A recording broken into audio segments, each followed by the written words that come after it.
Hi, this is Kit Welchlin. Today I will discuss tips for how to have difficult conversations with employees. I taught a night class on managerial communication at Metropolitan State University for 10 years. People often ask me, how do you handle difficult conversations with employees? The key to successful difficult conversations with employees is to be prepared. Before you accuse anyone of anything, do your homework. These are tough conversations and you need to piece together what actually happened. The conversation needs to be fact-based. If you didn't personally observe the behavior, have conversations with your employees, investigate and verify any accusations made by others. Was it completely the employee's fault? If not, who else was involved and what else needs to be considered? Was this a training issue or an attitude issue? Document the facts, including dates and times, places, individuals involved, and any mitigating circumstances. Give considerable thought about how you start an uncomfortable conversation too. Jot down some notes, develop a couple of drafts. You want to get this right. Consider the topic and the tone of the conversation. Consider a couple of different settings concerning how formal the conversation needs to be. Another great question I get asked is, how do you handle challenging conversations? Start by reviewing your notes and making sure you are confident about the comments you will be making. Look at ways you can describe behaviors rather than coming across evaluative. These tough conversations are difficult enough, so we don't need anyone getting defensive. Do some deep breathing before the interaction so you sound warm and cooperative.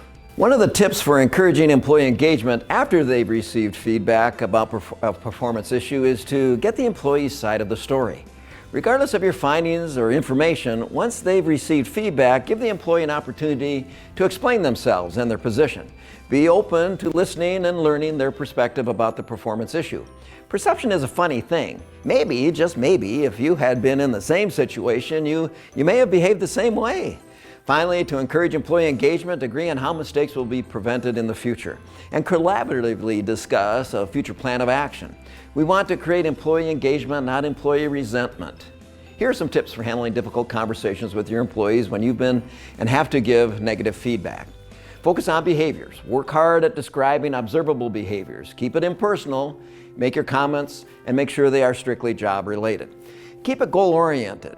That makes it objective. Discuss the impact on the team, the department, and the organization overall. Make it well-timed, the sooner the better.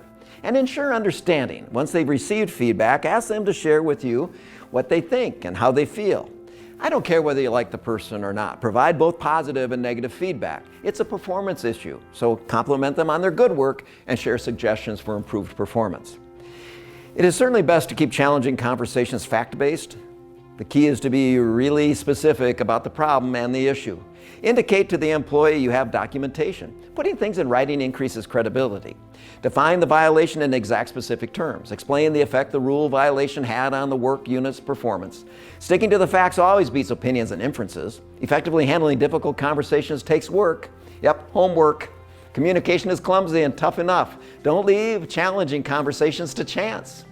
If you or your coworkers are looking for tips on how to have difficult conversations with employees, contact me at kit@seminarsonstress.com and I will provide a presentation packed with practical strategies to manage the stress.